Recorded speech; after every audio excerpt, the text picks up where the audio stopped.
জেনেছো যে আমাদের computer network কোর্সে আমরা কি কি বিষয় পড়তে যাচ্ছি। গতদিন কিছুটা শুরু করেছিলাম হোয়াট ইজ ইন্টারনেট দিয়ে। আজকে আমরা শুরু করব প্রোটোকল, ইন্টারনেট প্রোটোকল এবং তার ডেফিনেশন দিয়ে। তো আমরা জানি প্রোটোকল হলো কম্পিউটার নেটওয়ার্কের সেই রুলস এন্ড রেগুলেশন যেটা একটা মেশিন থেকে আরেকটা মেশিনে ডেটা ট্রান্সফারের জন্য ব্যবহৃত হয়। মোর স্পেসিফিক্যালি যদি বলি, কোন কম্পিউটারে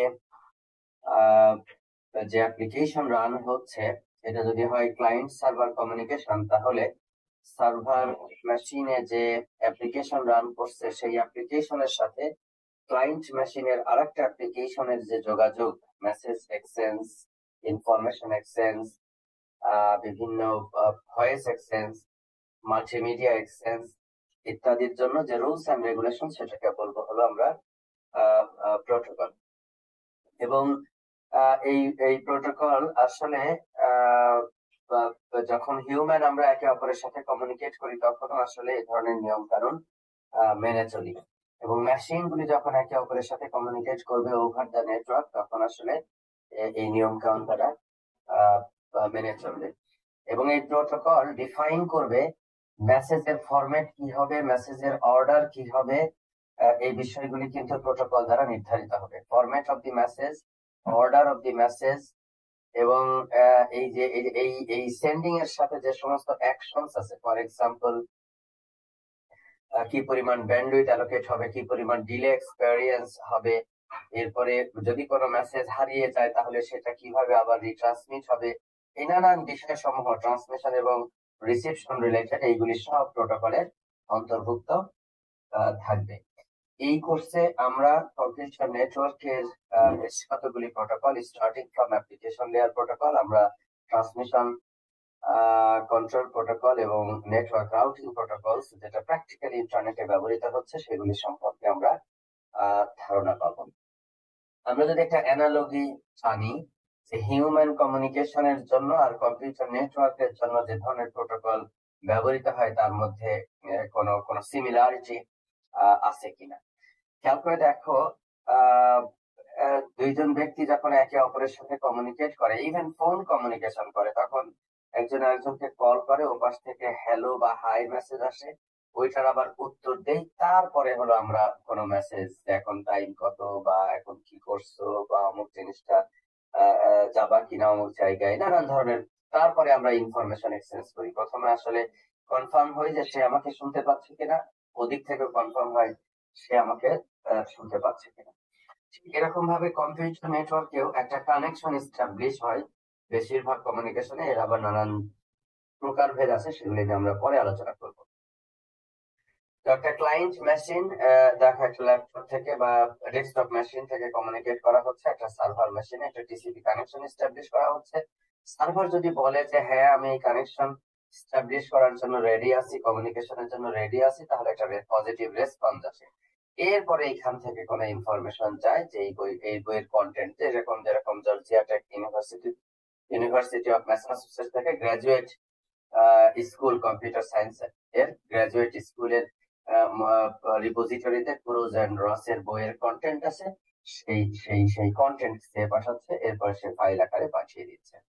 তো এই যে কনভারসেশন, যে একে অপরের সাথে কমিউনিকেট করার আগে, অ্যাকচুয়াল কোনো কিছু কমিউনিকেট করার আগে they are exchanging some messages confirming each other whether they are ready for communication or not। এই থেকে আমরা বলছি হলো প্রোটোকল। এটা হলো ফান্ডামেন্টাল ডেফিনেশন। আমরা এখন এন্টার করব হলো একটা ইন্টারনেটের আমরা বলি nuts and bolts view, that means কি কি কম্পোনেন্ট এখানে আছে ইন্টারনেট নেটওয়ার্কে, সেটা আমরা এখন বোঝার চেষ্টা করব। খেয়াল করে দেখো যে এইরকম একটা ইন্টারনেট আর্কিটেকচার, অনেক ধরনের নেটওয়ার্ক, এই যে রাউটার, এগুলি কানেক্টেড, এবং এই ডিভাইস কোনগুলিকে বলি? মোবাইল ডিভাইস, যেটা দিয়ে আমি ইন্টারনেটের সাথে কানেক্টেড হচ্ছি, আমার ল্যাপটপ যেটা দিয়ে ইন্টারনেটের সাথে কানেক্টেড হচ্ছি, আমার অ্যাক্সেস পয়েন্ট যেটাকে আমি অ্যাক্সেস করছি, অথবা ইভেন আমার মোবাইল স্টেশন টাওয়ার, এগুলি ফাস্ট অ্যাক্সেস এর জন্য যেগুলি ব্যবহার করা হচ্ছে এগুলিকে আমরা বলি এজ ডিভাইসেস। নেটওয়ার্ক এজে কি থাকবে? হোস্ট থাকবে, ক্লায়েন্ট এন্ড সার্ভার্স। এবং সার্ভারগুলি আজকাল বেশিরভাগ ক্ষেত্রে সার্ভারগুলি বড় বড় ডেটা সেন্টারে থাকে। দেখো এটা একটা ডেটা সেন্টার নেটওয়ার্ক। ডেটা সেন্টারে এই সার্ভারগুলি আজকাল বেশিরভাগ ক্ষেত্রে ডেটা সেন্টারে এই সার্ভারগুলি থেকে থাকে।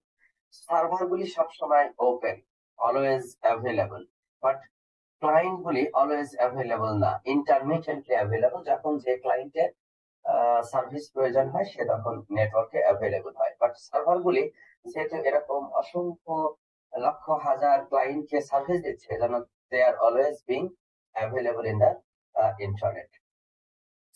অ্যাক্সেস মিডিয়া হিসাবে আমরা ব্যবহার করি কি? বিভিন্ন ধরনের আছে।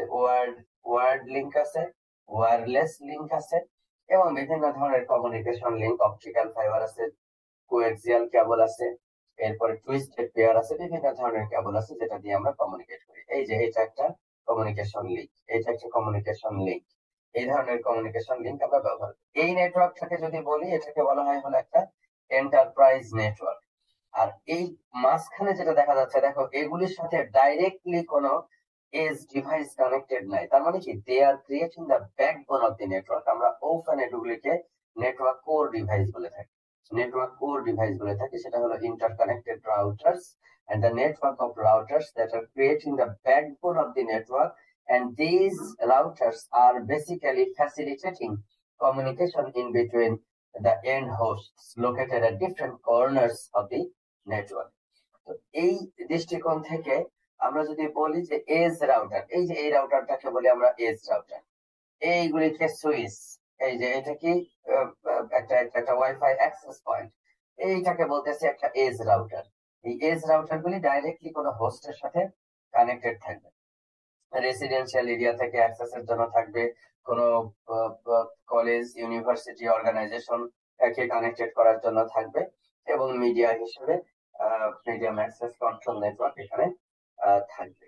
আমরা যদি কেবল বেসড অ্যাক্সেস নেটওয়ার্ক আর একটু ডিটেইল আমরা চিন্তা করি, আজকাল প্রায়শই আমরা দেখতে পাই যে হোম নেটওয়ার্কের ক্ষেত্রেও একটা রেসিডেন্সিয়াল এরিয়াতে অপটিক্যাল ফাইবার দিয়ে কিন্তু এই ধরনের নেটওয়ার্ক তৈরি করা হচ্ছে। এবং এই অপটিক্যাল ফাইবার গ্যাসের পাইপ, পানির পাইপ যেরকম মাঝখান দিয়ে যায় এবং সেখান থেকে ট্যাপ বের করে বাড়ি বাড়ি পৌঁছায় দেওয়া হয়, ঠিক ওই রকম অপটিক্যাল ফাইবার থেকেও স্পিকার দিয়ে দিয়ে প্রত্যেক বাড়িতে, কারণ এক একটা বাড়িতে অনেকগুলি ইলেকট্রনিক ডিভাইস, একটা সেট টপ বক্স বা কেবল মডেমের মাধ্যমে আমাদের ওয়াইফাই রাউটার আমরা কানেক্টেড করি, সেটার সাথে একাধিক ডিভাইস কানেক্টেড থাকে। আমরা টিভি কানেক্ট করি, আজকাল আইপি টিভি তৈরি হয়েছে যেটির মাধ্যমে আমরা ইন্টারনেটের মাধ্যমে টিভি চ্যানেলগুলির অ্যাক্সেস পাচ্ছি। আর ডেস্কটপ বা ল্যাপটপ ডিভাইস যেগুলি আছে সেগুলি তো ওয়ার্ড বা ওয়্যারলেস যে কোনো ভাবে তারা ইন্টারনেটের সাথে কানেক্টেড থাকতে পারে। তো এই যে কানেকশনগুলি, এই কানেকশনগুলির জন্য আমরা কেবল বেসড অ্যাক্সেস নেটওয়ার্ক ব্যবহার করতে পারি এবং ওয়্যারলেস অ্যাক্সেসও আমরা ব্যবহার করতে পারি। এবং আমরা জানি যে এই একটা কেবলের ভিতর দিয়ে অনেকগুলি চ্যানেলের ডেটা আসলে সাইমালটেনিয়াসলি এরকম পাঠানো সম্ভব, এবং এক এক চ্যানেলের ফ্রিকোয়েন্সি হলো এক এক রকম, সেটার উপরে ভিত্তি করে আমাদের টিভিতে বিভিন্ন চ্যানেল আসে বা ইত্যাদি। ফ্রিকোয়েন্সি ডিভিশন মাল্টিপ্লেক্সিং মোস্টলি ব্যবহার করা হয় টিভিতে, সেভাবে করে আমরা বিভিন্ন চ্যানেল সেখানে দেখতে পারি। এখন ইন্টারনেট সার্ভিস প্রোভাইডার, এক সময় ইন্টারনেট সার্ভিস প্রোভাইডারের কাছ থেকে আমরা যে সার্ভিস নিতাম সেটা শুধুমাত্র এবং কেবলমাত্র ইমেইল, ওয়েব অ্যাক্সেস এইগুলির মধ্যে সীমাবদ্ধ ছিল। কিন্তু এখন আইএসপির মাধ্যমে যে আমরা ইন্টারনেট সার্ভিস গুলি দেই সেগুলি কিন্তু এক্সটেন্ডেড হয়েছে। নানান ধরনের ভয়েস ওভার আইপি আমরা আমরা আমরা ব্যবহার করছি। এরপরে হলো নানান ধরনের আমরা ইন্টারনেট টিভি চ্যানেল আমরা এটার মাধ্যমে ব্যবহার করছি। তারপরে কন্টেন্ট ডেলিভারি নেটওয়ার্কের সাথে আমরা কানেক্টেড হচ্ছি এই ধরনের আইএসপির মাধ্যমে। তো ইন্টারনেট সার্ভিস প্রোভাইডার গুলিও আমাদেরকে এই সার্ভিস প্রোভাইড করছে, এবং very high speed data communication optical ফাইবারের মাধ্যমে আমরা সেই সেই সেই ফ্যাসিলিটিস গুলি আইএসপি গুলি থেকে আমরা পেতে পারি। এছাড়া এক্সিস্টিং টেলিফোনি লাইন, যেগুলিকে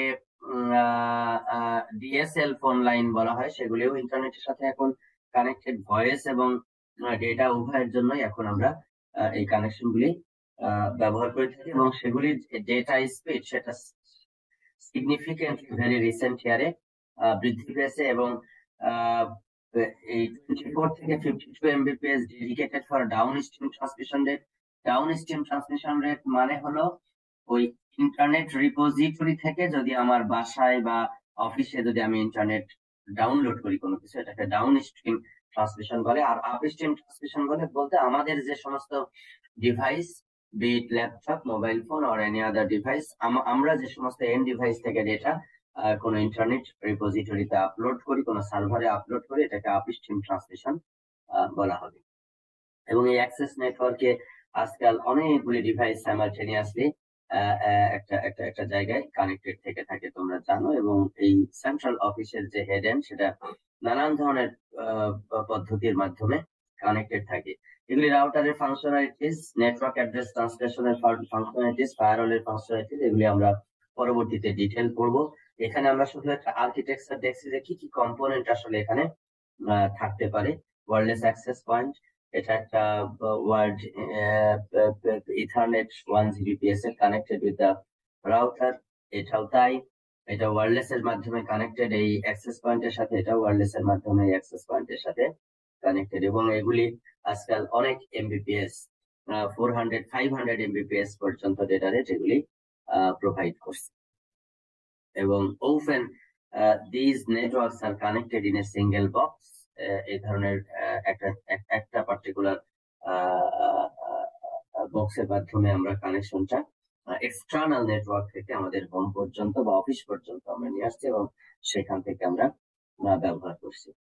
তো ওয়্যারলেস অ্যাক্সেস নেটওয়ার্ক, যেটা ওয়্যারলেস ল্যান বলি আমরা, সেগুলির আবার একটা যেটা লিমিটেশন, সেটা হলো যে টিপিক্যালি 100 ফিট। যদিও এখানে 100 ফিট লিখেছে, আজকাল যে সমস্ত ডিভাইস আছে এগুলি 300 ফিট পর্যন্ত মোটামুটি রিজনেবলি পারফরমেন্স দেয়। বাট ভালো স্পিড যদি আমরা চাই, it should be within the coverage of 100 feet of the wireless access point. এবং ডেটা রেটও যথেষ্ট ভালো, 11 Mbps, 54 Mbps এবং 450 Mbps পর্যন্ত ডেটা রেট সাপোর্ট করে।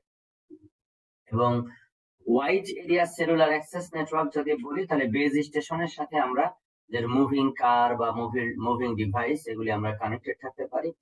এবং এই সেলুলার নেটওয়ার্কের গুলি সাধারণত 10 কিলোমিটার পর্যন্ত, এদের একটা নেটওয়ার্কের 2 to 10 কিলোমিটার আর কি, 2 to 10 কিলোমিটার এগুলির হলো কানেকশন। কিন্তু আরবান এরিয়াতে, ঢাকা শহরে যেরকম, যেহেতু প্রচুর মানুষ, এই জন্য সাধারণত খুবই ছোট ছোট, আমরা বলি স্মল সেল নেটওয়ার্ক, 300 মিটার থেকে শুরু করে এরকম মাত্র 2000 মিটারের মধ্যে এগুলি আমরা ইনস্টল করি, 2 কিলোমিটার।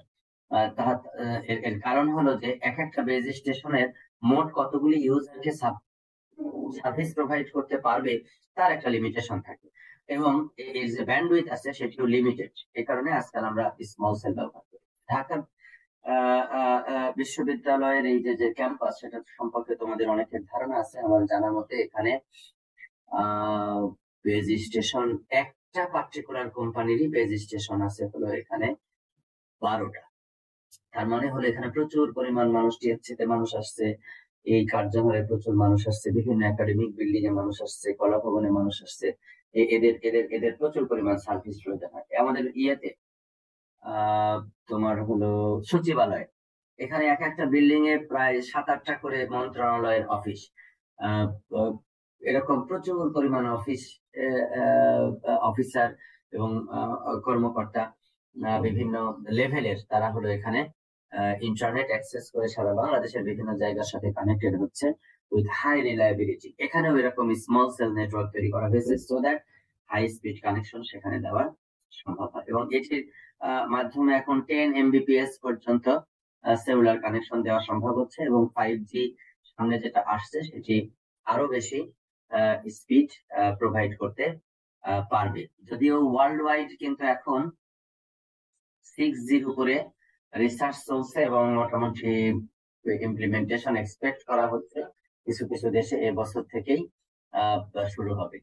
সো ভেরি হাই স্পিডে এই নিউ নেটওয়ার্ক টেকনোলজি গুলি আমাদের এই কমিউনিটিতে পিনেট্রেট করছে, যেটা আসলে সার্ভিস কোয়ালিটি এখানে এক্সটেন্ড করার জন্য, ইউজারের কমফোর্টেবিলিটি ইনক্রিজ করার জন্য এই সার্ভিস সমূহ এখানে এসেছে। এবং এই ধরনের ইনস্টিটিউশনাল প্রত্যেকটা ইনস্টিটিউশনে সাধারণত তাদের নিজস্ব ইমেল সার্ভার, নিজস্ব ওয়েব সার্ভার ইত্যাদি কানেক্টেড থাকবে ইথারনেট সুইচের মাধ্যমে, and then router connected with the external network means any other ISP or IXP, যেগুলির মাধ্যমে তারা হলো এক্সটার্নাল ইন্টারনেটের সাথে কানেক্ট করতে পারবে ইন্টারনেট সার্ভিস প্রোভাইডারের মাধ্যমে। তো এবং ইথারনেটের মাধ্যমে এখনো পর্যন্ত হাই স্পিড জিবিপিএস ওঠানো সম্ভব, কিন্তু ওয়াইফাই এর মাধ্যমে আসলে relatively less speed up to 450 Mbps পর্যন্ত ডেটা ট্রান্সমিশন সম্ভব। এবং এই ধরনের অ্যাক্সেস নেটওয়ার্কের এটা একটা হলো Massachusetts Green High Performance Computing. এটা এটা এটা হলো দেখো সিরিজ অফ কম্পিউটারস এরকম র্যাকের মধ্যে পরপর পরপর বসানো আছে, এবং এই এই এই উপর দিয়ে সব হলো কুলিং সিস্টেম বসানো আছে। আমি এরকম অনেকগুলি ডেটা সেন্টার ভিজিট করেছি, সেখানে মেশিন গুলি হলো এরকম আলমিরার মতো এরকম র্যাকের মধ্যে, এবং এইগুলি প্রচুর পরিমাণ হিট জেনারেট করে, কারণ অল অ্যাক্রস দ্য কান্ট্রি হাজার হাজার মানুষ সাইমালটেনিয়াসলি এই সমস্ত সার্ভার থেকে সার্ভিস নিচ্ছে। আমি এক সময় কাজ করেছি বাংলাদেশ ই পাসপোর্ট, স্বরাষ্ট্র মন্ত্রণালয়ের ই পাসপোর্টের ন্যাশনাল ইভালুয়েশন কমিটির এক্সপার্ট মেম্বার হিসাবে। তো ওদের উত্তরাতে যে ডেটা সেন্টার আছে সেটাতে, এরপরে যশোরে একটা ডেটা সেন্টার আছে সেটাতে আমি ভিজিট করেছি। তো সেইখানে দেখেছি যে এরকম হিউজ ইনফ্রাস্ট্রাকচারাল সাপোর্ট দিয়ে রেখেছে, ভিতরের টেম্পারেচার সামহট অ্যারাউন্ড 18 ডিগ্রি টু 20 ডিগ্রির মধ্যে অলওয়েজ রাখার জন্য। এবং সেখানে সারা বাংলাদেশের সকল পাসপোর্ট অফিস থেকে বেশ কিছু সার্ভিস সেখান থেকে নেওয়া হচ্ছে। আর সাধারণ মানুষ তাদের ঘরে বসে যে কোনো জায়গা থেকে অ্যাপ্লিকেশন করতে পারছে এবং মনিটর করতে পারছে তাদের এই পাসপোর্ট রিনিউ অথবা পাসপোর্ট নতুন পাসপোর্টের প্রোগ্রেস সম্পর্কে দেখার জন্য। এরপরে হলো বিভিন্ন ধরনের ভেরিফিকেশন, এয়ারপোর্ট থেকে শুরু করে এই যতগুলি বর্ডার আছে সেইখানে এই পাসপোর্টের ভেরিফিকেশন এন্ট্রি এবং এক্সিটের সময় এই সার্ভারে সার্ভিস চলতেছে, সেখানের মাধ্যমে এক্সিট এন্ট্রি ভেরিফিকেশন গুলি চলছে। বিশ্বের বিভিন্ন দেশে বাংলাদেশি পাসপোর্ট যত জায়গায় শো করা হচ্ছে সেই সমস্ত জায়গা থেকে এখানে এপিআই দিয়ে দেওয়া আছে, সেই এপিআই দিয়ে ইনভোক করে ওই পাসপোর্টের যে অথেন্টিসিটি সেটা চেক করতেছে এই সমস্ত সার্ভারে বুক করে। তাহলে সারা বিশ্ব থেকে ট্রাফিক এখানে আসছে এবং সেই ট্রাফিকের এখান থেকে আনসার দিচ্ছে। তো এই কারণে এদের এদের এদের এদের হিউজ একটা ইন্টারনেট রিলায়েবল ইন্টারনেট সার্ভিস সেখানে প্রোভাইড করছে। জি, কোশ্চেন করবো? বলো প্লিজ। যদি কোনো সময় ইন্টারনেট কানেকশন ডিসকানেক্ট হয়ে যায় তাহলে কি হবে? ইন্টারনেট কানেকশন জি স্যার। রিলায়েবিলিটি এনশিওর করার জন্য আমরা যেটা করি সেটাকে বলা হয় হলো ডিআর ব্যবহার করা হয়, বুঝছো? এটা হলো কি তোমার ডেটা রিডান্ডেন্সি। ধরো নেটওয়ার্ক যদি সবটা বন্ধ হয়ে যায় তাহলে আসলে কিছু করার নেই, সার্ভিস বন্ধ। কিন্তু মাল্টি হোমিং থাকে হলো একটা ডেটা সেন্টার শুধুমাত্র একটা অপটিক্যাল ফাইবারের লাইন দিয়ে কানেক্টেড থাকবে সারা ইন্টারনেটের সাথে, এটা হবে না। একাধিক অপটিক্যাল ফাইবার লিংক লাগবে, ওয়্যারলেস লিংক লাগবে, এবং একাধিক আইএসপি থেকে কানেকশন লাগবে, সো দ্যাট একটা ফেল হলে যেন অপরটা চালু থাকতে পারে। সার্ভারের সার্ভিস, ফিজিক্যাল সার্ভার একটা ফেল হলে অপরটা যেন অটোমেটিক্যালি সেটার দায়িত্বভার গ্রহণ করতে পারে। আমরা ফল্ট টলারেন্স করি। ফল্ট টলারেন্স মানে যে কোনো ধরনের সার্ভার ফেইলার অথবা নেটওয়ার্ক ফেইলার হলে সেখানে যেন অল্টারনেট সার্ভার অল্টারনেট নেটওয়ার্কের ব্যবস্থা থাকে সো দ্যাট সেই সার্ভিসটা দেওয়া সম্ভব হয়। ঠিক আছে, আহ, এটা এটা এটা সব জায়গায় আছে। আকাশে যখন একটা প্লেন চলতেছে, নিচে যখন একটা বাস চলে, ট্রাক চলে, এদের কিন্তু ইঞ্জিন একটাই। প্রাইভেট কার চলে, এদের কিন্তু ইঞ্জিন একটাই। একটা ইঞ্জিন কোনো কারণ নষ্ট হলো, দাঁড়ায় পড়লো, সমস্যা নাই। আকাশে যখন প্লেন চলে মিনিমাম 4টা ইঞ্জিন থাকবে, মিনিমাম। তো একটা ইঞ্জিন নষ্ট হলে একটা দিয়ে চলবে, একটা ইঞ্জিন নষ্ট হলে একটা দিয়ে চলবে। একটা যাত্রাপথে কোনোটাই নষ্ট হয়নি, কিছু দূর একটা ইঞ্জিন দিয়ে চলবে, কিছু দূর আর একটা ইঞ্জিন দিয়ে চলবে। এবং সেই ইঞ্জিন, প্রত্যেকটা ইঞ্জিনকে সে হলো অ্যাক্টিভ রাখবে। কোন একটা ফেল হলে অপরটা দিয়ে যেন সে আসতে পারে, সেটাও ফেল হলে অপরটা দিয়ে যেন সে আসতে পারে। এই ধরনের রিডান্ডেন্ট সার্ভিস ফ্যাসিলিটি, এই ধরনের রিয়েল টাইম সার্ভিসে সবসময় থাকবে। আচ্ছা, তাহলে হোস্ট যে মেশিন গুলি, তারা হলো কি করতেছে, তোমাকে ডেটা পাঠাচ্ছে। দেখো, data packet by packet data পাঠায়। এক একটা প্যাকেটের লেন্থ যদি আমি এল বিট ধরি, তাহলে এই কেবলের ভিতর দিয়ে ডেটা ট্রান্সমিশন করতে তার কত সময় লাগবে সেটা নির্ভর করবে ওই লিঙ্কের ট্রান্সমিশন রেট কত। এবং এই এল কে যদি আমরা আর দিয়ে ভাগ করি, তাহলে পাবো একটা প্যাকেট এই মেশিন থেকে লিঙ্কে এন্টার করতে কত সময় লাগবে। এটাকে বলি আমরা transmission delay. Packet transmission delay. Packet transmission delay কি? এটা হলো time needed to transmit L bits packet into the link. এটা কিন্তু এই মেশিন থেকে রাউটারে পাঠানোর সময় না, এটা হলো এই মেশিন থেকে এই কেবলে এই প্যাকেটের এল সংখ্যক বিট ইনজেক্ট করতে কত সময় লাগবে। তার মানে এই যে এই মেশিনের সাথে যে নেটওয়ার্ক কার্ড আছে, সেই নেটওয়ার্ক কার্ড থেকে প্যাকেটের বিট গুলি বের হয়ে কেবলের মধ্যে ইনসার্ট করতে কত সময় লাগবে, সেটাকে বলবো হলো আমরা ট্রান্সমিশন টাইম। এটা নির্ভর করে হলো ট্রান্সমিশন রেটের উপরে। ট্রান্সমিশন রেট দিয়ে বিটকে যদি আমরা total bit in the packet যদি ভাগ দিই, তাহলে পেয়ে যাবো হলো ট্রান্সমিশন ডিলে। এবং ট্রান্সমিশন রেট ডেফিনেটলি লিঙ্কের ব্যান্ডউইথের উপর নির্ভর করবে। ব্যান্ডউইথ যত বেশি হবে, ট্রান্সমিশনের রেট তত বেশি হবে। তো এই বিট গুলি আমার প্রপাগেট করছে এখন হলো সেন্ডার থেকে রিসিভারে, এবং ফিজিক্যাল লিংক, বিভিন্ন ধরনের ফিজিক্যাল লিংক দিয়ে এটা প্রোভাইড হচ্ছে। তোমরা জানো যে গাইডেড মিডিয়া আছে, আনগাইডেড মিডিয়া আছে। গাইডেড মিডিয়া কোনগুলি? এই যে কোয়াক্সিয়াল কেবল বা অপটিক্যাল ফাইবার বা কপার, ইউটিপি, আনশিল্ডেড টুইস্টেড পেয়ার, এগুলি হলো গাইডেড মিডিয়া।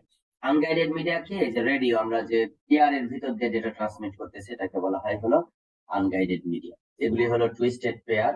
এগুলি সাধারণত আমরা ল্যাবরেটরিতে বা অফিস ইত্যাদি সকল জায়গায় আমরা এগুলি এখন বেশি ব্যবহার করি।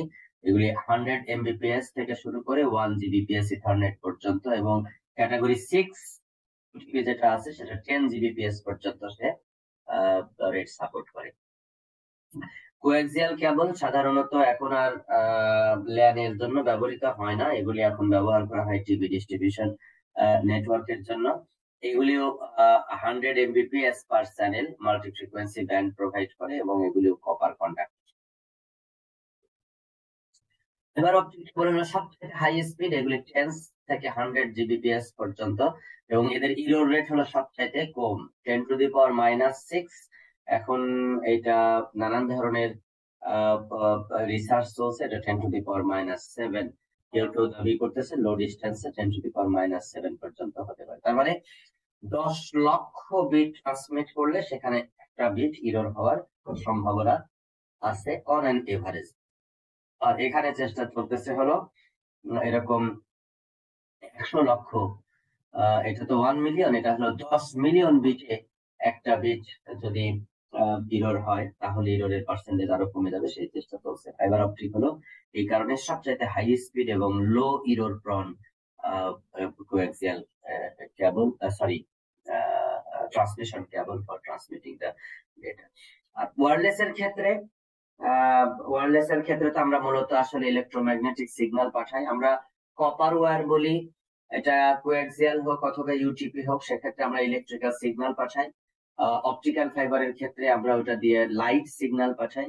আর ওয়্যারলেস এর ক্ষেত্রে আমরা ইলেকট্রোম্যাগনেটিক ওয়েভ এর মাধ্যমে আমরা ডেটা পাঠাই, এবং এইটার নানান ধরনের ইন্টারফিয়ারেন্স এবং নয়েজ হয়, যেহেতু ওপেন এয়ার দিয়ে পাঠাচ্ছি। কোনো সাউন্ড, কোনো ইয়ারে যদি ধুলাবালি থাকে, সেটা দ্বারা এফেক্টেড হয়, কোনো গাছ থাকলে, বিল্ডিং থাকলে সেটা দ্বারা তার ট্রান্সমিশন এফেক্টেড হয়, বিভিন্ন ধরনের অবস্ট্রাকশন থাকে, রিফ্লেকশন থাকে, ইত্যাদির কারণে ওয়্যারলেসে আমরা ওয়ার্ডের মতো অত হাই স্পিড ডেটা কমিউনিকেশন আমরা এখনো অ্যাচিভ করতে পারিনি। বাট একটা সময় কেবিপিএস বা ফিউ এমবিপিএস ছিল, সেটা এখন আমরা জিবিপিএস পর্যন্ত আমরা নিতে পেরেছি।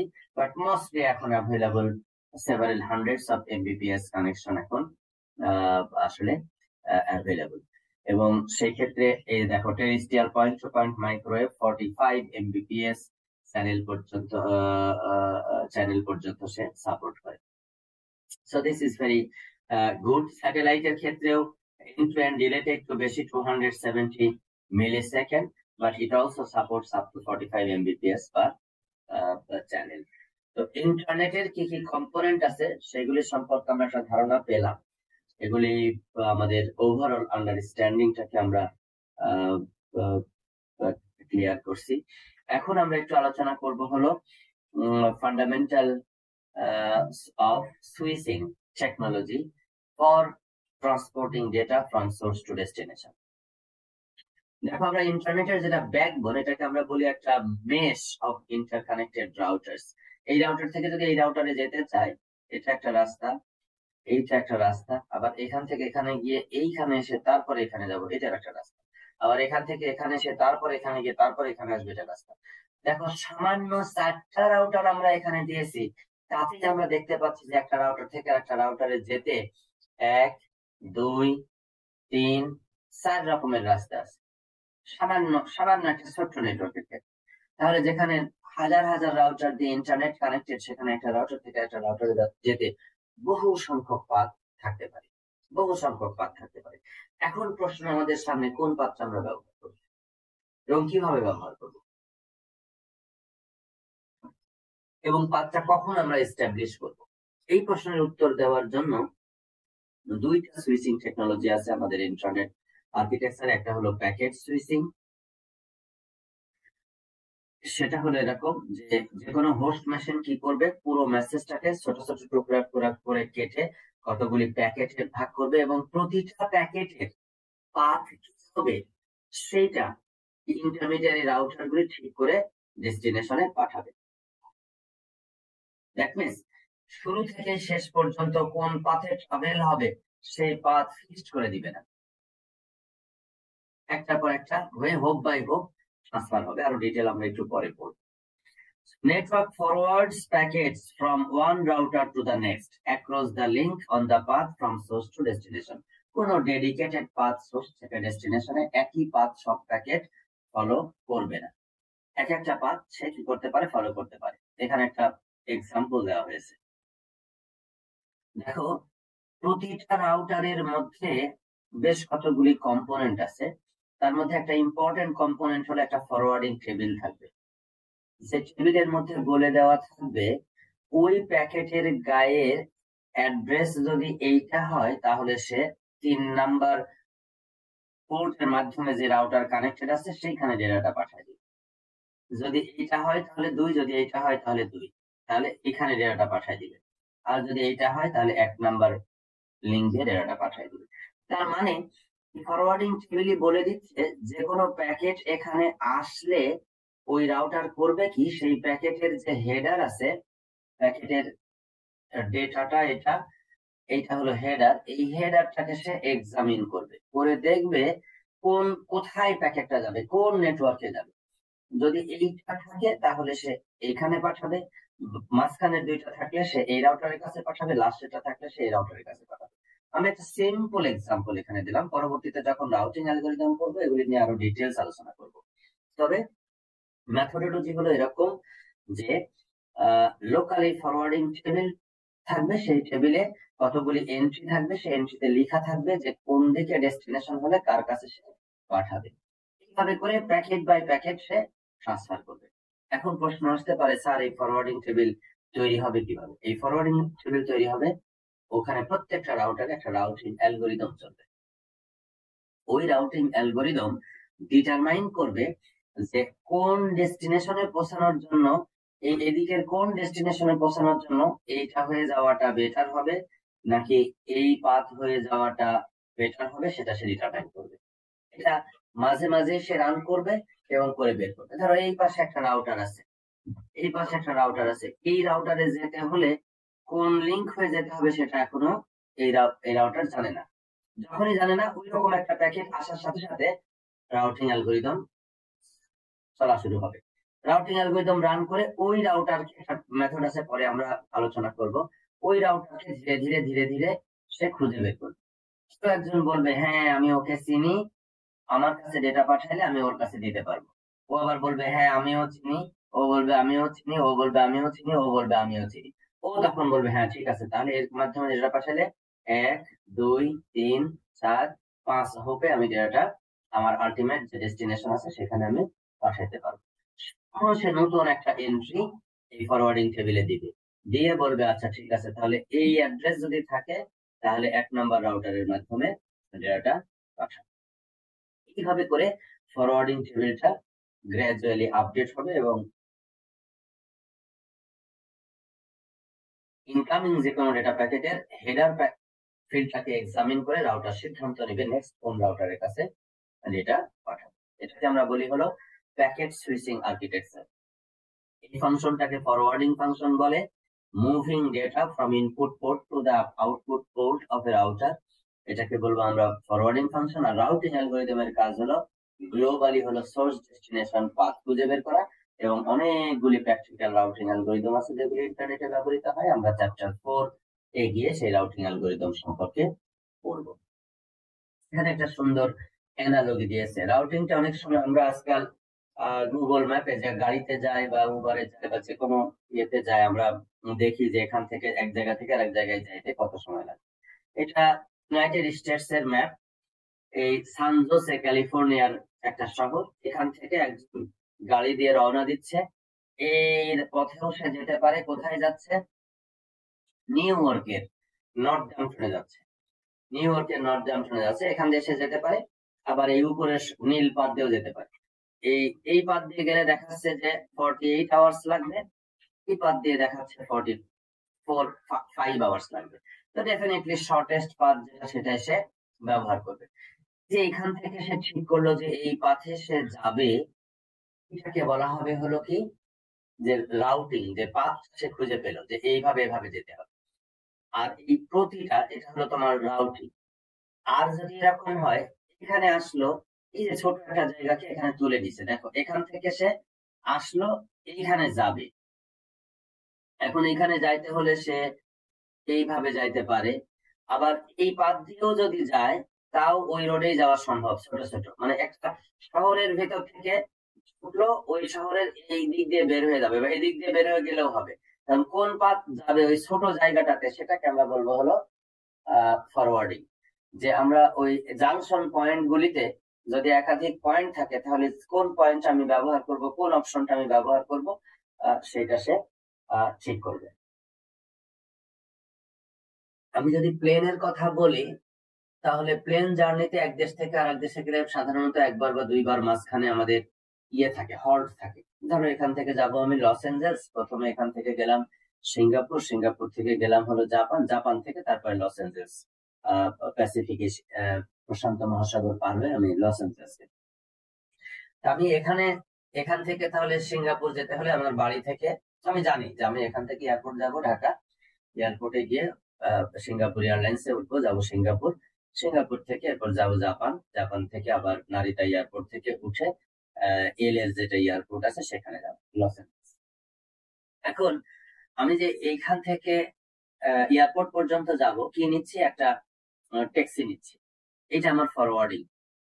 আর রাউটিংটা আগেই হয়ে গেছে, আমি এইভাবে যাব। ফরওয়ার্ডিং হলো এক একটা স্টেশন, তারপর স্টেশন বাস, এবার কি বলে এয়ারপোর্টে গেলাম, এয়ারপোর্টে গিয়ে 20টা গেট আছে, 20টা গেটের মধ্যে গেট নাম্বার 12তে আমি যাব, কারণ আমার সিঙ্গাপুর এয়ারলাইন্স এর ফ্লাইটটা 12 নাম্বার গেটে নোংর করেছে। ওইটা হলো ফরওয়ার্ডিং, যে এক একটা স্টেশনে আমি কোন রাস্তা দিয়ে বের হয়ে যাব। আবার সিঙ্গাপুর এয়ারপোর্টে গেছি, ওখানে তো অসংখ্য গেট, তারা আমার গেট নাম্বার পড়লো 220। তাহলে এই যে অসংখ্য গেটের মধ্যে 220 গেটে গিয়ে আমি ওয়েট করতেছি যে নেক্সট ফ্লাইটে আমার ওঠার জন্য, ওইটা হলো আমার ফরওয়ার্ডিং। আর রাউটিংটা আমি প্রথমে ঠিক করে নিছি বাড়ি থেকে, যে আমি হলো এখান থেকে ওই পর্যন্ত হলো এইভাবে করে আমি যাব। তো এই রাউটিং এবং ফরওয়ার্ডিং এই দুইটা জিনিস যেন তোমাদের কাছে পরিষ্কার থাকে, এবং মনে রাখবা রাউটিংটা হলো global, it consist of many backbone routers in the internet to find out the best path to travel from source to destination. আর ফরওয়ার্ডিং হলো in a single router from the input port to which output port the data need to be forwarded will be defined by the entries of the forwarding table, and the function is known as the forwarding function. And the forwarding table is being updated by the routing algorithm running in the router. So this is a fundamental definition often we need to face and need to talk about. Packet switching করে কি? Store and forward mechanism ব্যবহার করে। Store and forward mechanism কি? যেটা ধরো একটা router packet এখান থেকে পূর্ণাঙ্গ, দেখো অর্ধেক প্যাকেট চলে গেছে, অর্ধেক প্যাকেট এখনো যায়নি। অর্ধেক প্যাকেট এখানে আসলে ওই অর্ধেক প্যাকেটের উপরে এই রাউটার কোনো প্রসেস করবে না। এই পুরো প্যাকেটটা আসবে, সে স্টোর করবে, এরপরে ওর হেডারটা পড়বে, পড়ে তারপরে ও নেক্সট ও কি করবে? ট্রান্সফার করবে। দ্যাট মিনস প্রত্যেকবার এল বাই আর টাইম লাগবে তার ট্রান্সমিট করতে। এল যদি হয় 10 কিলোবিটস আর যদি হয় 100 এমবিপিএস, তাহলে ট্রান্সমিশন ডিলে দেখো মাত্র 0.1 মিলিসেকেন্ড। 1 মিলিসেকেন্ডের 10 ভাগের 1 ভাগ। এই পুরোটা সে স্টোর করবে, স্টোর করার পরে তারপরে সে হেডার এক্সামিন করবে, হেডার এক্সামিন করে তারপরে নেক্সট হবে সে পাঠাবে, স্টোর করবে এবং সে ফরওয়ার্ড করবে। এখানে একটা মেকানিজম দিয়েছে, সেটা হলো এই যে প্যাকেট গুলি একটার পর একটা বিভিন্ন সোর্স থেকে সে আসছে, আসার পরে এই প্যাকেট গুলি সে কিউইং করছে, কিউইং করার পরে একটার পর একটা প্যাকেট সে ট্রান্সমিট করছে। এখানে আর যদি হয় 1.5 এমবিপিএস এবং যদি হয় ধরো 100 এমবিপিএস, দেখো এই রাউটার যে রেটে ডেটা রিসিভ করতেছে তার চেয়ে অনেক কম রেটে সে কি করতেছে? ডেটা ট্রান্সমিট করতেছে। এই রাউটারতে এই একটাই পাথ আছে ট্রান্সমিট করার, এটা খুব গুরুত্বপূর্ণ। যে রেটে সে এন্টার করছে কিন্তু যে রেটে সে ট্রান্সমিট করছে সেটা অনেক অনেক কম, মাত্র 1.5 এমবিপিএস, আর এটা হলো 100 এমবিপিএস। তার মানে ও প্রচুর পরিমাণ ডেটা রিসিভ করে ফেলবে, দেন ইট ক্যান ট্রান্সমিট ডেটা। তার মানে এখানে তখন এই রাউটারের যে বাফার স্পেস আছে, যদি ফিক্সড বাফার স্পেস হয়, তাহলে বাফার স্পেস একটা পর্যায়ে গিয়ে কি হয়ে যাবে? ভর্তি হয়ে যাবে। ভর্তি হয়ে যাওয়ার পরে যদি আরো ডেটা আসে, তাহলে সেই ডেটা সে কি করতে হবে? ড্রপ করে ফেলতে হবে। কাজেই কিউইং সিস্টেম খুব গুরুত্বপূর্ণ। আমার ইনপুট এবং আউটপুট রেটের মধ্যে একটা সামঞ্জস্যতা থাকতে হবে, সো দ্যাট কোন রাউটারই ইনকামিং কোন ডেটা প্যাকেটকে যেন তার ড্রপ করতে না হয়। এই যে এখানে এক্সাম্পল দিচ্ছে, কোন একটা টোল বুথ, এখানে মাঝে মাঝে তোমরা এরকম দেখো পদ্মা বা যমুনা সেতুর উপরে সামনে টোল বুথের ওখানে বিশাল লাইন। টোল বুথ এরকম প্রচুর পরিমাণ 4 লেন 6 লেনের রাস্তা, শত শত হাজার হাজার গাড়ি চলে আসছে, কিন্তু টোল বুথে এক একটা গাড়ির টোল আদায় করতে অনেক বেশি সময় লেগে যাচ্ছে, ফলে সেখানে ট্রাফিক জ্যাম শুরু হয়ে গেছে। এইখানে ওরকম কোন একটা টিকিট কেটে ভিতরে ঢুকতে হবে, এক একটা টিকিট কাটতে অনেক বেশি সময় লাগছে, ফলে দেখো শত শত মানুষ এখানে এসে দাঁড়িয়ে আছে। ডান পাশের ছবিতেও একই রকমের দৃশ্য। So arrival number of arrival packets যদি বেশি হয়ে যায় ডিপার্চার প্যাকেটের চেয়ে, তাহলে সেখানে কিউইং হবে, এবং queueing is one of the most important problems to address, research problems to address in the field of computer networking. তো প্যাকেট কিউইং আমরা এমন ভাবে করব যেন আমাদের লস যেন এনকার করতে না হয়, এবং রাউটারের বাফার ফুল হয়ে গিয়ে নতুন প্যাকেট যদি আসতেই থাকে তাহলে প্যাকেট লস হওয়া শুরু হবে, সেই ধরনের ঘটনা যেন না ঘটে, সেটা আমাদের প্যাকেট সুইচিং এর সময় খেয়াল রাখতে হবে। এখন আসতেছে হলো alternative of packet switching is the circuit switching. Circuit switching খুব সহজ। সোর্স থেকে ডেস্টিনেশনে সকল ডেটা একই পাথে যাবে, এবং পাথ আগে থেকেই ডিটারমাইন করা থাকবে, প্রতি হোপে নির্ধারণ হবে না নেক্সট কোনটাতে যাবে, নেক্সট কোনটাতে যাবে, নেক্সট কোনটাতে যাবে না, ওগুলি হবে না। আগে থেকে নির্ধারিত থাকবে, ব্যান্ডউইথ অ্যালোকেটেড থাকবে, এবং সরাসরি এখান থেকে পাঠানো হবে। কিন্তু আনফরচুনেটলি ইন্টারনেটে ধরনের ডেটা কমিউনিকেশন খুব একটা পপুলারিটি পায়নি এই কারণে যে যদিও টেলিফোনি নেটওয়ার্কে এই সার্কিট সুইচিং এর মাধ্যমে কল লিংক এস্টাবলিশ করা হয়, বাট ইন্টারনেটের ডেটা নেটওয়ার্কিং এর ক্ষেত্রে এটা আসলে পপুলারিটি পায়নি। তার মূল কারণ হলো খুব ন্যাচারাল। খেয়াল করে দেখো, আমরা যখন কোনো ইন্টারনেটের সাথে সার্ভারের সাথে দূরবর্তী জায়গায় কানেক্টেড হই, তখন ব্রাউজারে একটা ধরো অ্যাড্রেস লিখলাম, লিখে এন্টার দিলাম, সেই পেজটা আসলো। আমরা করি কি, ওই পেজটা তখন পড়ি বিভিন্ন কন্টেন্ট, আবার কিছুক্ষণ পরে একটা জায়গায় লিংক করি, সেখানে ক্লিক করি, এরপর আবার নতুন আর একটা পেজ আসে, সেইখানে আমরা যাই। তার মানে হলো আমরা আসলে কোনো সার্ভারে বা কোনো জায়গায় কানেক্টেড হইলে ওই ওই ওই লিঙ্কটা বা ওই কানেকশনটা কন্টিনিউয়াস আমরা ব্যবহার আসলে প্রায়শই করি না। হয়তো 10%, টোটাল সময় 10% আমরা ব্যবহার করি বা 5% ব্যবহার করি। কারণ একবার ডেটা চলে আসলে যখন আমি পড়তেছি, স্ক্রিনে পড়তেছি কন্টেন্টটা, তখন কিন্তু আমার সাথে সার্ভারের কোনো কমিউনিকেশন নাই, ডেটা কমিউনিকেশন কোনো কিছু নাই। কিন্তু যদি ওই ওই সময়টা, পুরো সময়টা ধরে যদি আমি লিঙ্কটা বিজি করে রাখি, তাহলে হয়তো 1 ঘন্টা ধরে আমি পুরোটা পড়তেছি, তার মধ্যে হয়তো 5 মিনিট আমি ডেটা ডাউনলোডের জন্য ব্যবহার করছি, আর বাকি 55 মিনিট ধরে আমি ওই কন্টেন্টটা পড়লাম, যে সময় কোনো ডেটা কমিউনিকেশন নাই। কিন্তু এই যে ব্যান্ডউইথ, পুরো রাস্তায় সোর্স থেকে ডেস্টিনেশনে, হয়তো বা সার্ভার আছে আমেরিকায়, আমি আছি ঢাকায়, এই পুরো রাস্তায় পুরো ব্যান্ডউইথটা যদি আমি ডেডিকেটেড করে রাখি, তাহলে আসলে আমি আরো অনেক মানুষের কমিউনিকেশনকে বাধাগ্রস্ত করলাম। এই জন্য ইন্টারনেটের সবচেয়ে গুরুত্বপূর্ণ কস্টলি রিসোর্স, এর আগেও আমি একাধিকবার বলেছি, ইন্টারনেটের সবচেয়ে কস্টলি রিসোর্স হলো ব্যান্ডউইথ। তো ব্যান্ডউইথের এফিশিয়েন্ট ইউটিলাইজেশন নিশ্চিত করার জন্য সার্কিট সুইচিং টেকনোলজি ডেটা নেটওয়ার্কের জন্য ওই পরিমাণ পপুলারিটি পায় না, স্পেশালি লং ডিস্টেন্স কমিউনিকেশনের জন্য।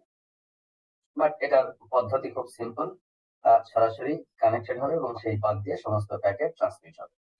সার্কিট সুইচিং এর দুই ধরনের পদ্ধতি আছে, একটা ফ্রিকোয়েন্সি ডিভিশন মাল্টিপ্লেক্সিং, একটা টাইম ডিভিশন মাল্টিপ্লেক্সিং। আমি জানি যে এই ধারণাগুলি তোমরা ডেটা কমিউনিকেশন কোর্সে পড়ে এসেছো, তারপর আমি একটু রিভিশন দিচ্ছি প্রথম চ্যাপ্টার, পরবর্তী চ্যাপ্টার থেকে আমরা ডেডিকেটেড আইটেমস সম্পূর্ণ করবো। তোমরা জানো যে ফ্রিকোয়েন্সি ডিভিশন মাল্টিপ্লেক্সিং এ আসলে টোটাল যে অ্যালোকেটেড ফ্রিকোয়েন্সি আছে, সেগুলি কতগুলি ব্যান্ডে ভাগ করা হয়, এক একটাকে আমরা বলছি এক একটা চ্যানেল, এবং এই চ্যানেল প্রতিটা ইউজারের জন্য, আলাদা আলাদা ইউজারের জন্য ডেডিকেটেড করে দেওয়া হয়, এবং সেই চ্যানেলের ভিতর দিয়ে সেটা কোন ডেটা ট্রান্সমিট করতে পারে। আর একটা স্ট্র্যাটেজি আছে, সেটা হলো time division multiplexing.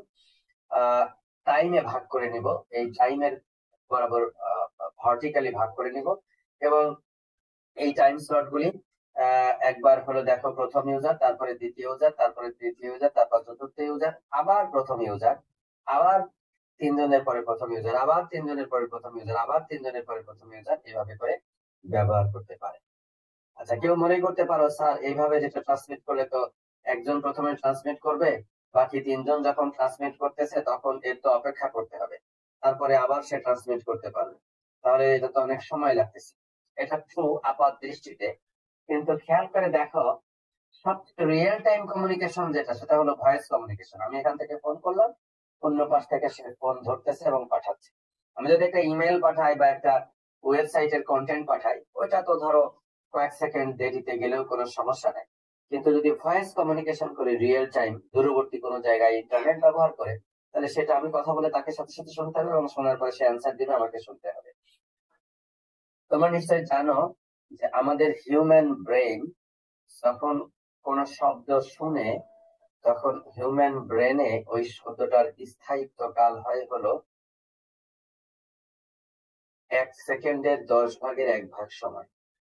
That means 0.1 second. 0.1 second মানে আসলে কত? 100 মিলি সেকেন্ড। বিশাল টাইম কিন্তু।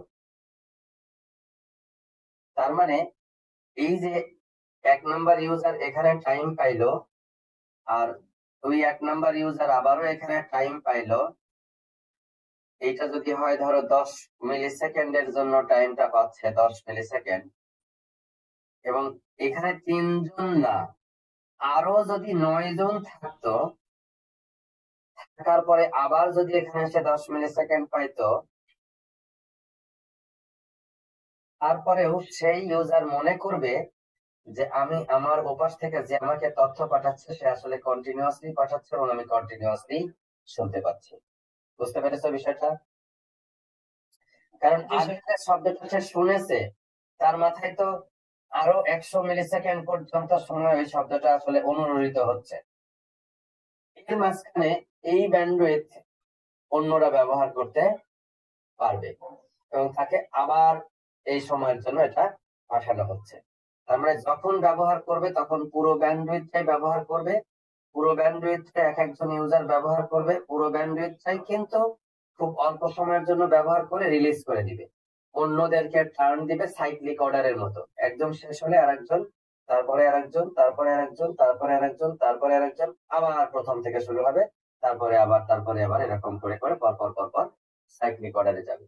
এখন এই অর্ডারটা কতজনের হবে?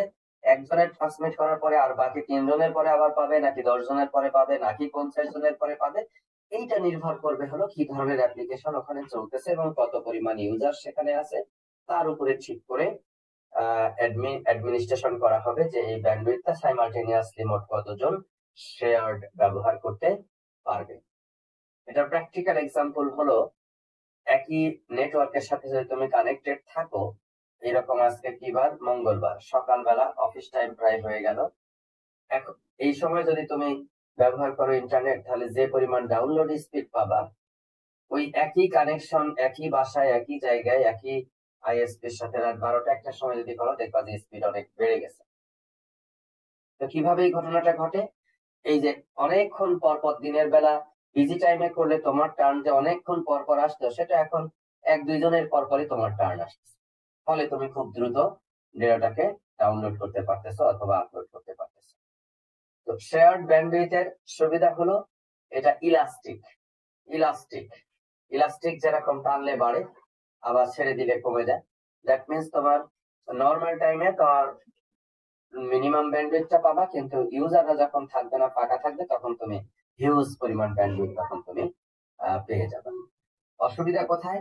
অসুবিধা হলো বিজি পিরিয়ডে যদি আমার বেশি ব্যান্ডউইথ থাকে তাহলে শেয়ার্ড ব্যান্ডউইথ ব্যবহার করলে আমার বেশি ব্যান্ডউইথ প্রয়োজন হয়, তাহলে শেয়ার্ড ব্যান্ডউইথ ব্যবহার করলে আমি আমার আমার যে পারপাস আছে সেটা আমি হয়তো বা সার্ভ করতে নাও পারি।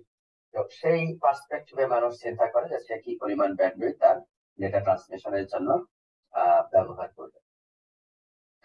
তো এই হলো মূলত দুইটা। এখন যদি দুইটার কারেসপন্ডিং আমরা যদি একটু কম্পারেটিভ, যদি একটু তুলনামূলক আলোচনা করি, তাহলে যেটা পাবো সেটা হলো সার্কিট সুইচিং এ একটা নির্দিষ্ট সংখ্যক ইউজারের বেশি আমরা দিতে পারবো না, কারণ আমার যদি একটা নির্দিষ্ট ব্যান্ডউইথ থাকে, আমি টাইম ডিভিশন করি অথবা ফ্রিকোয়েন্সি ডিভিশন করি, যেটাই করি না কেন একটা ম্যাক্সিমাম নাম্বার অফ ইউজারকে দিতে পারবো যতগুলি চ্যানেলে আমি ভাগ করেছি অথবা টাইম আমরা যেভাবে ভাগ করেছি তার উপর নির্ধারণ করে সেটা আমরা দিতে পারবো। এবং সমস্যা হলো যদি অ্যাক্টিভ থাকে সব সময় তাহলে সার্কিট সুইচিং ঠিক আছে, কিন্তু যদি অ্যাক্টিভ না থাকে, সাধারণত দেখা যায় যে 10% যদি টাইম অর লেস অ্যাক্টিভ থাকে, অ্যাক্টিভ যদি না থাকে তাহলে সেই ক্ষেত্রে আমার প্যাকেট সুইচিং ব্যবহার করা অনেক বেশি ইকোনমিক্যাল এবং সেখানে অপরচুনিস্টিক আমি ডেটা ট্রান্সমিট করতে পারবো। কাজেই ইউজেস যদি আমি বাড়াইতে চাই, ডেফিনেটলি আমাকে ইয়ের জন্য যেতে হবে, আহ, যে আমাকে হলো প্যাকেট সুইচিং এ যেতে হবে in place of circuit switching.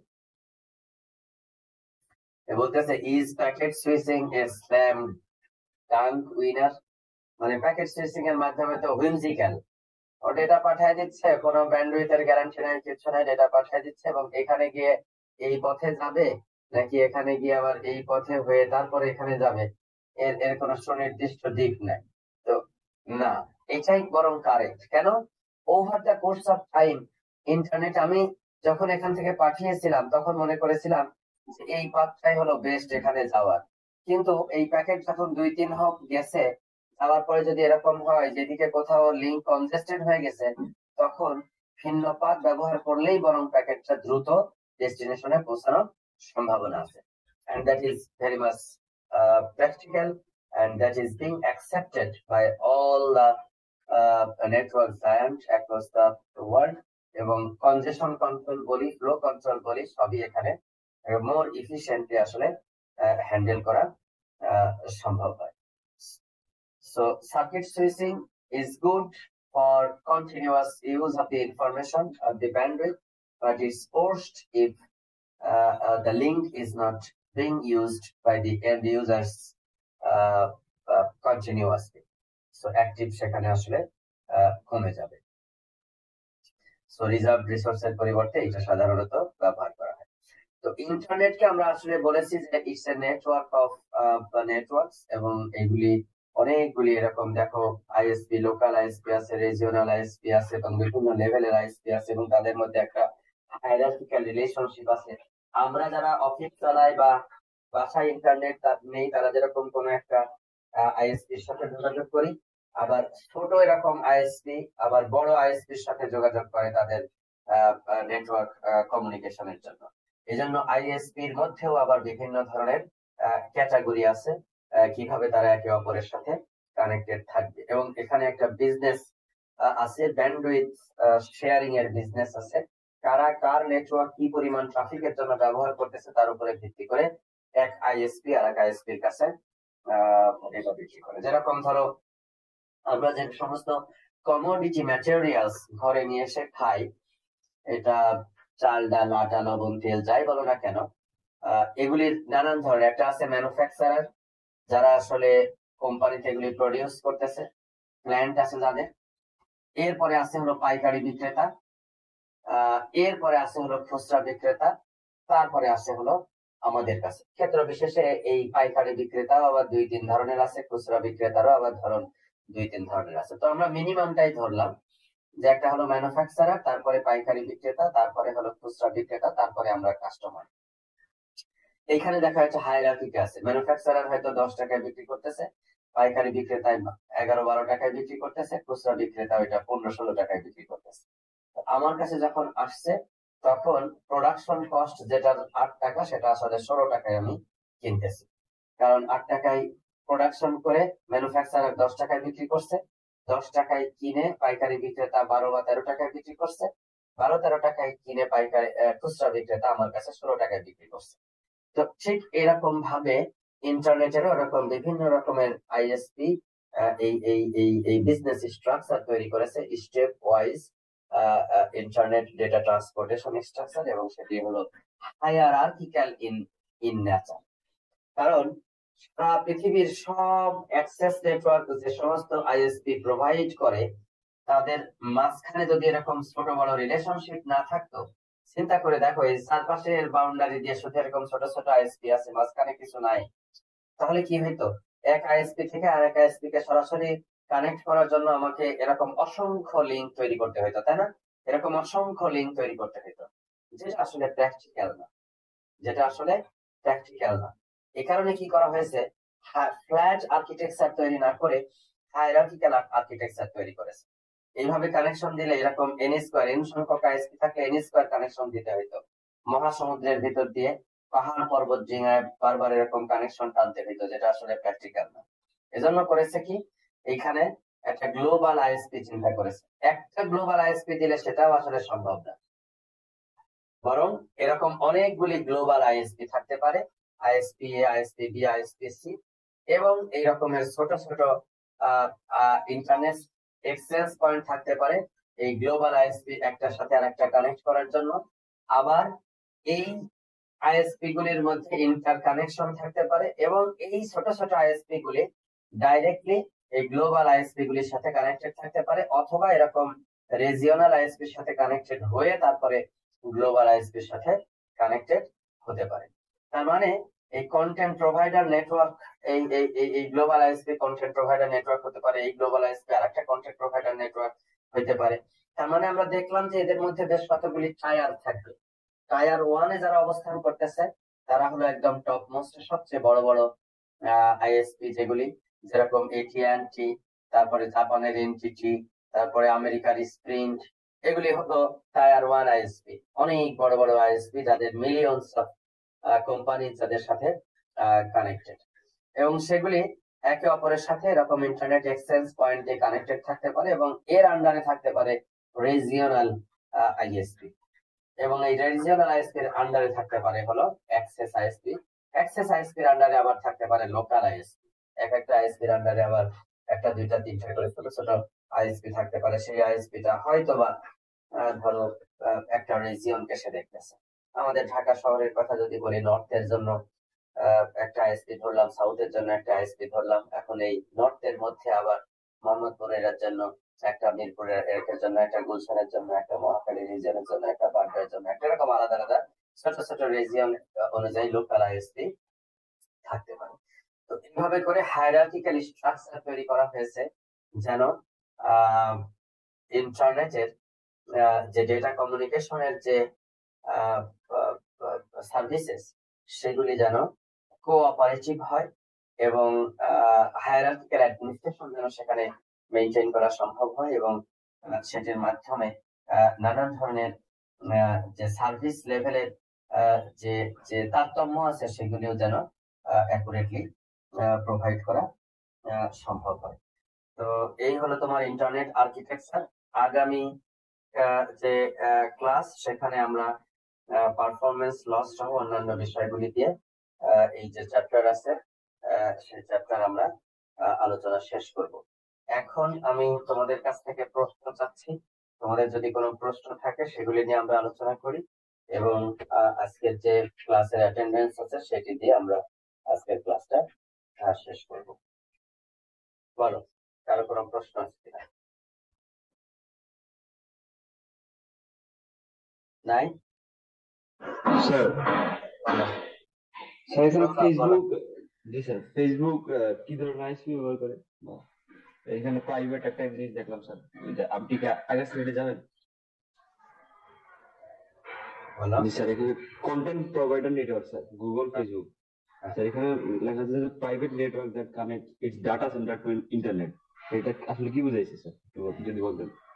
ও, এইটা হলো এই যে খেয়াল দেখছো, এই যে গুগল, এরকম জি এখানে আছে ধরো ফেসবুক। গুগল করছে কি দেখো, ক্ষেত্র বিশেষে গুগল তো সারা বিশ্বে তাদের নিজস্ব ডেটা সেন্টার তৈরি করেছে, তাই না? এবং সে এরকম কোন টায়ার 1 আইএসপির সাথে কানেক্টেড থাকতে পারে। ইন এডিশন টু দ্যাট দেখো ডাইরেক্টলি সে অ্যাক্সেস নেটওয়ার্কের সাথে কানেক্টেড।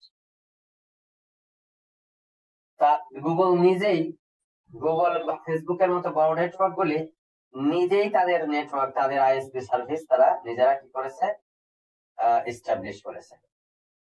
ঠিক আছে, তার মানে কি কোন আইএসপির উপরে ডিপেন্ডেন্স ছাড়াই সে নিজেই একটা আসলে আইএসপি এবং সে নিজেই সরাসরি অ্যাক্সেস নেটওয়ার্কে, সরাসরি রিজিওনাল নেটওয়ার্কের সাথে সে কানেক্ট করেছে। তো এরা হলো বড় বড় কন্টেন্ট প্রোভাইডার, ফেসবুক, টুইটার, তারপরে তোমার হলো এই যে গুগল, এরপরে এখন এখন এখন তো আরো আছে কি, মাইক্রোসফট বিং, মাইক্রোসফট, নেটফ্লিক্স এর নাম শুনছো তো নিশ্চয়ই। জি স্যার। তো এগুলি সব বড় বড় জায়ান্ট যারা, তারা নিজেরাই ইয়ে খুলে ফেলেছে। বাংলাদেশে দেখো না, বড় বড় শিল্পপতি যারা, তারা হয়তো ধরো একটা ম্যানুফ্যাকচারিং প্ল্যান্ট দিয়ে শুরু করেছে কি, ধরো হলো কিছু জিনিস তৈরি করতো, ম্যানুফ্যাকচারিং, এটা গার্মেন্টস হোক, ফুড হোক, বা কোনো হাউস হোল্ড ম্যাটেরিয়ালস হোক, এসব দিয়ে শুরু করতো। করে করে এরকম এক্সপ্যান্ড করতে করতে কালকে ধরো সাবান বানানো শুরু করলো, তারপরে চাল, আটা, ময়দা বানানো শুরু করলো, এরকম। যেমন স্যার আপনার পানি বলা যাবে তো স্যার। হ্যাঁ, এরপর ধরো প্লাস্টিক কোম্পানি বানানো শুরু করে। এরকম করতে করতে একটা পর্যায়ে দেখলো যে তার প্রত্যেকটা এই জিনিস করতে গেলে তার ব্যাংক থেকে লোন নিতে হচ্ছে। তা সে নিজেই কি করে, একটা ব্যাংক সে নিজে একটা দিয়ে দেয়। সে নিজেরই একটা ব্যাংক থাকে, আছে না? বহু বহু গ্রুপের কিন্তু এরকম ব্যাংক আছে এবং প্রচুর পরিমাণ ব্যাংক তোমরা তো দেখো এখন এগুলি আছে। তার মানে কি ফাইন্যান্সিয়াল ট্রানজাকশন, আমি যেরকম ইন্টারনেটের কথা বলতেছি, এরকম ফাইন্যান্সিয়াল ট্রানজাকশনেরও হায়ারার্কিক্যাল একটা স্ট্রাকচার আছে। হ্যাঁ, একটা শিল্পপতি চাইলে তো বাংলাদেশ ব্যাংক থেকে সরাসরি লোন নিতে পারবে না। লোন দেয় কারা? লোন দেয় হলো ব্যাংক। বাংলাদেশ ব্যাংক তার ডাইরেক্ট কোনো লোন দেয় না। বাংলাদেশ ব্যাংক হলো অ্যাডমিনিস্ট্রেশন করে। তো সে ব্যাংক লোন দিবে, ব্যাংক লোন দিবে, ঠিক আছে, তাহলে ব্যাংক আমি নিজেই তৈরি করি। তাহলে সেই ব্যাংক থেকে আমার বিভিন্ন প্রতিষ্ঠান লোন নিবে, সেই প্রতিষ্ঠান আবার ব্যাংকে সত্যিতে কাজ করবে, সো দ্যাট এটার অ্যাডমিনিস্ট্রেশন যেন তার জন্য অনেক সুবিধা হয়। তো গুগল এখন যে পরিমাণ সার্ভিস প্রোভাইড করছে অন্য কোম্পানির উপরে, তার সেও একটা লিমিটেড কোম্পানি, ওই আইএসপি যে চালাচ্ছে সেও একটা লিমিটেড কোম্পানি। সে তখন চিন্তা করেছে তাহলে আমি নিজেই এই ইন্টারনেট ইনফ্রাস্ট্রাকচারটা তৈরি করবো এবং আমার যারা ইউজার আছে সব আমার কাছ থেকে ডাইরেক্টলি কানেক্টেড থাকবে, একদম গ্রস রুট পর্যন্ত আমার সাথে কানেক্টেড থাকবে, সেরকম ভাবে সে স্ট্রাকচারটা সে তৈরি করেছে। এর আগেও আমি বলেছি প্রথম চ্যাপ্টারটা আসলে এই পুরো বইয়ের সবগুলি বিষয় সম্পর্কে একটা ওভারঅল আলোচনা করতেছে। এখনো পর্যন্ত আমার সুনির্দিষ্ট কোনো প্রোটোকল, অ্যালগরিদম, ম্যাথমেটিক্স, মেথোডোলজি পড়া শুরু করিনি। এখনো পর্যন্ত আমরা ওভারঅল স্ট্রাকচার, ফিলোসফি, সার্ভিস এবং এবং এবং এবং এর যে অর্গানাইজেশনাল কম্পোনেন্টস গুলি আছে সেগুলি নিয়ে আমরা আলোচনা করছি। But these are fundamental. আমি সবসময় কিন্তু ডেফিনেশনকে সবচেয়ে বেশি গুরুত্ব দেই। তোমাদেরকেও বলছি প্রত্যেকটা পেজ ভালোভাবে পড়বা, বই থেকে রিডিং এবং প্রত্যেকটা কম্পোনেন্ট পড়ে আসবা। আগামী পরশুদিন যে ক্লাস আছে সেখানে আমি এই performance, loss, delay, throughput, calculation, security, protocol layer ইত্যাদি সম্পর্কে আমি ধারণা দিব। তোমাদের কাছে রিকোয়েস্ট থাকবে তোমরা একটা আবার রিডিং করে আসো, যে সমস্ত জায়গায় প্রবলেম আছে সেগুলো একটু আইডেন্টিফাই করো। 50% যদি তোমরা বুঝতে পারো, বাকি 50% ক্লাস করলে এত সুন্দর বুঝে ফেলবা যে তোমাদের আর মানে বাসায় গিয়ে আর পরবর্তীতে অত কষ্ট করতে হবে না। ক্লাসে তুমি সুন্দর করে এই কন্টেন্টটা সম্পর্কে ধারণা পেয়ে যাবা। তো ওই কোঅপারেটিভ লার্নিং যে স্টাইল সেটি তোমরা ফলো করো, এটা হলো তোমাদের কাছে আমার পরামর্শ, এবং সে অনুযায়ী ম্যাক্সিমাম লার্নিং যেন তুমি অ্যাচিভ করতে পারো সেটা ইনশিওর করো। আমি অ্যাটেন্ডেন্সে চলে যাচ্ছি। প্রথম হলো Mahfizur Rahman. Yes, sir. Okay, attendance please. Masud Al Mahadi. Masud Al Mahadi absent. আচ্ছা, মাহমুদুল হাসান আবির অ্যাবসেন্ট। আমিনুল ইসলাম। আমিনুল ইসলাম দুইটা, এটা হলো 183। প্রথম যেটা ডাকবো সেটা 183 আসো। রুহুল ইসলাম অ্যাবসেন্ট। আমিনুল ইসলাম 191 এর। Yes, sir. আছে। ওকে, এরপরে কবিরাতুন Umme Oishi. Yes, sir. Okay, এরপরে আহসান হাবিব। আহসান হাবিব অ্যাবসেন্ট। গোলাম রহমান। শাহ মোহাম্মদ গোলাম রহমান নাইম অ্যাবসেন্ট। আচ্ছা, Imam Hasan absent. Mohammad Ariful Islam absent. Akil Uddin Bhuiyan. Present, sir. Okay, গতদিন কিন্তু অ্যাবসেন্ট ছিল, আর অ্যাবসেন্ট থাকবে না। Bibi Khaleda. Sir, present. Okay, Limon Hossain. Yes, sir. Zayed Al Nahiyan. Present, sir. Zakir Hossain. Yes, sir. Okay, Wasim Akram. Yes, sir. Manisha Akter Asha. Yes, sir. Mehedi Hasan. Mehedi Hasan absent. আচ্ছা, রাসেল। Yes, sir. আচ্ছা, এরপরে হলো আশিকুল ইসলাম সৌরভ। আশিকুল ইসলাম সৌরভ। সৌরভ দেখলাম তো। Sir, আমি সৌরভ পোদ্দার। ও আচ্ছা, ঠিক আছে, এটা অ্যাবসেন্ট তাহলে। আচ্ছা, Syed Abdullah. Yes, sir. Jannatul Aramim. Present, sir. Okay, Joy Pal. Yes, sir. Okay, Mohammad Ratul. Yes, sir. Lutful Alam. Lutful Alam absent. আচ্ছা, রাহিনুল ইসলাম। Yes, sir. আচ্ছা, রাহিনুল কিন্তু গতদিন প্রেজেন্ট ছিল না, প্রেজেন্ট থাকবে রেগুলার। মুনতাসির রহমান। রিফাত হাসান। মুনতাসির রহমান তো দেখলাম। Sir, net problem. আচ্ছা, রিফাত হাসান। Yes, sir. আচ্ছা, Dewan Minhajul Islam. Dewan Minhajul Islam absent. Sourav Poddar present. Abu Raihan Abdullah absent. আচ্ছা, জাকিরা সুলতানা কেওয়ার। জাকিরা সুলতানা কেওয়ার কি absent? Okay, Abu Saleh Mohammad Naim. Present, sir. Okay, Zahirul Islam. Zahirul Islam বাসে, স্যার। আচ্ছা, সাজিদ খান আবির। সাজিদ খান আবির অ্যাবসেন্ট। মুসাম্মদ আঞ্জুম মানারা আখি ওকে। হাসিনুর রহমান আজকে অ্যাবসেন্ট হয়ে গেছে। স্যার হাসিনুর আছে স্যার। আছে। নেটওয়ার্ক আছে স্যার। জি স্যার। প্রদীপ সরকার প্রেজেন্ট স্যার। ওকে, গতদিন কিন্তু ক্লাস করো নাই, রেগুলার ক্লাস করবা। মোহাম্মদ রবিউল হাসান অ্যাবসেন্ট। স্যার রবিউল আছে কই? স্যার একটু আগে ছিল স্যার। স্যার আমি আমার নেটটা চলে গেছিল। Okay. Afsana Orin present sir. Okay. Ahsanul Haque Shakil yes sir. Okay. Mohammad Zahid Hasan Majumdar absent. তারপরে Keyamoni yes sir. Present. Roman Hossain গতদিনও আসে নাই, আজকেও আসে নাই। আচ্ছা, Tanha Tarannum yes sir. Present. Nusrat Jahan yes sir. Present. Okay, তাহলে আমরা দেখলাম আজকে 31 জন প্রেজেন্ট আছে, 16 জন অ্যাবসেন্ট আছে। তোমাদের স্যার। বন্ধু বান্ধব সকলকে বলবা রেগুলার প্রেজেন্ট থাকতে। হ্যালো আসসালামু আলাইকুম স্যার। হ্যাঁ বলো। স্যার আমার মাইক্রোফোন প্রবলেম ছিল তো এই কারণে প্রেজেন্ট দিতে পারি নাই স্যার। লাস্টে 4-6 তাই তো? জি স্যার 46 লাস্টে 4-6 কত ব্যাচের? 202 স্যার। 202 ব্যাচের। দাঁড়াও, 202 ব্যাচের লাস্টে 4 দেওয়ান মিনহাজুল জি স্যার। জি স্যার। অ্যাবসেন্ট করে দিছিলাম তো। ওকে, ঠিক আছে। ওকে, থ্যাংক ইউ, ভালো থেকো। আগামী পরশু দিন দেখা হবে। তোমাদের সকলের কাছে অনুরোধ, এই চ্যাপ্টারের এই অংশগুলি পড়ে আসবা, বই সকলে কালেক্ট করে ফেলো। ভালো থেকো, আল্লাহ হাফেজ। আসসালামু আলাইকুম।